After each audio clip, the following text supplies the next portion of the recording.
the local economies.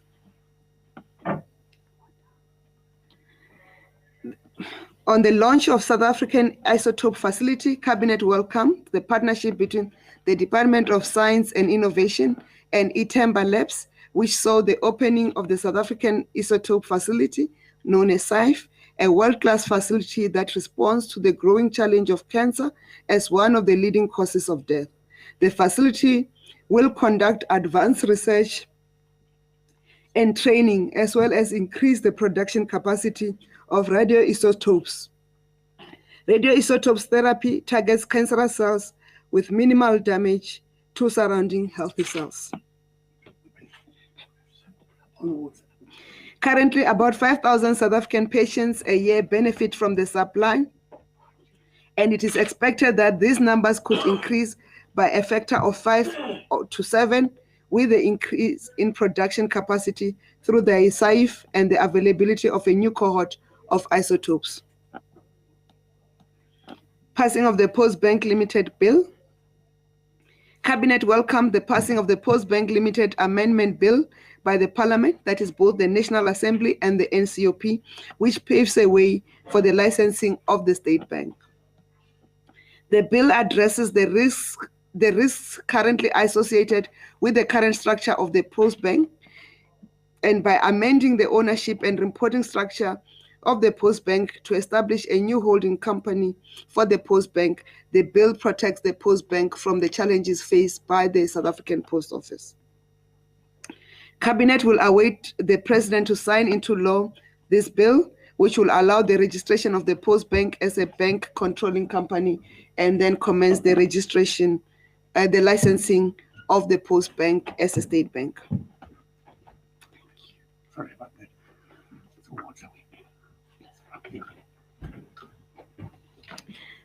Thank you. On youth empowerment, Cabinet thanked all South Africans for joining the country's Youth Day celebrations on the 16th of June 2023 under the theme Accelerating Youth Economic Emancipation for a Sustainable Future. Cabinet welcomed the launch of the state-of-the-art public employment mobile bus by the Departments of Basic Education, Higher Education and Training, and Employment and Labor in collaboration with the European Union's Education for Employability program. These opportunity buses travel to far-flung areas to help learners and work seekers on their employment path by matching individual strengths and capabilities to potential careers and job opportunities. Cabinet further welcomed the initiatives by the Department of Agriculture, Land and Rural Development to support youth to participate in the agricultural sector through their revitalization of communal areas program, such as the Marapiane Bakhatla Primary Cooperative. This cooperative has created more than 100 jobs in their villages, and these youth are primarily grain and sunflower farmers who are venturing into crop production as well. Working on Fire program, Cabinet salutes the 400 South African firefighters deployed to Canada to assist in saving lives, homes, businesses, and vegetation in the Canadian province of Alberta. The 2023 deployment is in response to an urgent request from the Canadian Interagency Forest Fire Center. This fifth collaboration between South Africa and Canada is evidence of the strong relations between our two countries and South Africa's contribution to preserving our physical environment, regardless of which part of the world is affected by environmental threats. On Special Olympics World Summer Games, Team South Africa continues to fly the flag high at the 2023 Special Olympics World Summer Games in Berlin, Germany, which started on the 17th and will conclude on the 25th of June 2023. Team SA comprises 64 athletes and 21 coaches who are competing against 7,000 athletes across 180 countries. They represent the best of our nation and they are proof of the power of the human spirit. On cabinet decisions, one is the South Africa's ratification of Luxembourg Protocol to the Convention of International Interest in Mobile Equipment on matters specific to railway rolling stock. Cabinet approved the submission of the Luxembourg Railway Protocol to Parliament for ratification. The Luxembourg Railway Protocol fosters economic growth by enhancing private sector financing in the rail industry.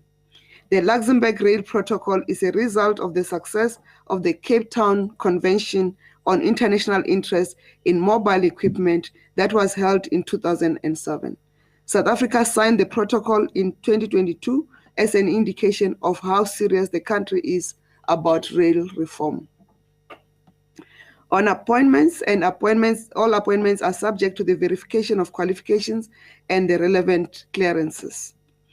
When Cabinet approved the appointment of Mr. Everett Potgieter as the Chief Financial Officer of the Property Practitioners Regulatory Authority, the appointment of Mr. Sandile Psychology Mkhize as the Chief Executive Officer of Magalies Water Board, which is an extension of the contract. Cabinet approved the appointment of members of the Agricultural Research Council, who are Ms. Joyin Isaacs, it's a reappointment, Dr. Poncho Mokwaila reappointment, Dr. Jonty Tsipa, Mr. Neo Harrison Masitela, Mr. Kalindra Elizabeth Simpson, Dr. Hal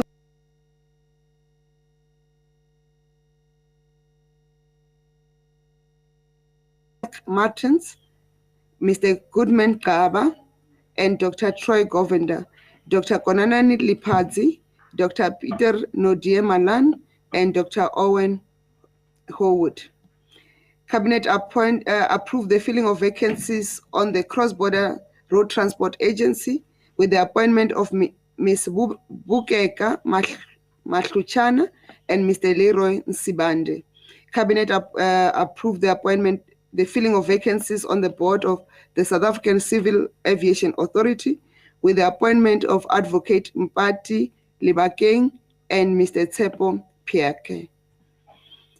On the bills, the Draft Marriage Bill 2022, Cabinet approved the publication of the Draft Marriage Bill of 2022 for public comment. The bill gives effect to the White Paper on Marriages in South Africa, which was approved by Cabinet in March 2022. The bill empowers the Department of Home Affairs to develop a Single Marriage Act for the country. The bill seeks to ensure that all marriages are concluded in accordance with the principles of equality, non-discrimination, and human dignity as provided for in the Constitution of the Republic of South Africa of 1996. The draft bill allows South Africans and residents in the country of all sexual orientations, as well as religious and cultural persuasions, to conclude legal unions in line with the constitutional principles. The bill outlines measures to prevent unions such as child marriages and those done in the absence of other parties.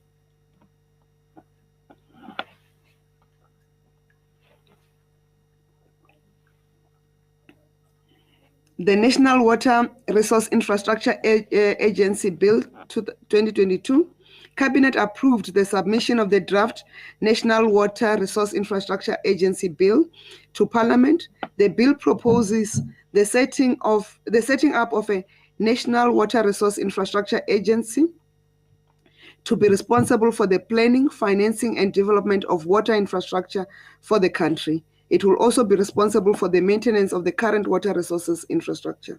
The agency is to ensure a sustainable, equitable, and reliable supply of water in line with constitutional obligations of access to water and a secure, healthy environment. It will be set up as a public entity under Schedule 2 of the Public Finance Management Act of 1999. The agency will take on the functions that are currently performed by the Trans-Caledon Tunnel Authority. The Divorce Amendment Bill 2023, Cabinet approved the submission of the Divorce Amendment Bill of 2023 to Parliament. The bill amends the Divorce Act, Act number 70 of 1979, so as to provide for the mechanisms to safeguard the welfare of minor or dependent children born of Muslim marriages. The amendments also aim to provide for the redistribution of assets in the dissolution of a Muslim marriage, to provide for the forfeiture of patrimonial benefits of a Muslim marriage. In June 2022, the Constitutional Court had found that the Divorce Act... Right, that's Minister in the Presidency, Khumbudzo Ntshavheni, there giving us a briefing of what came out of the Cabinet.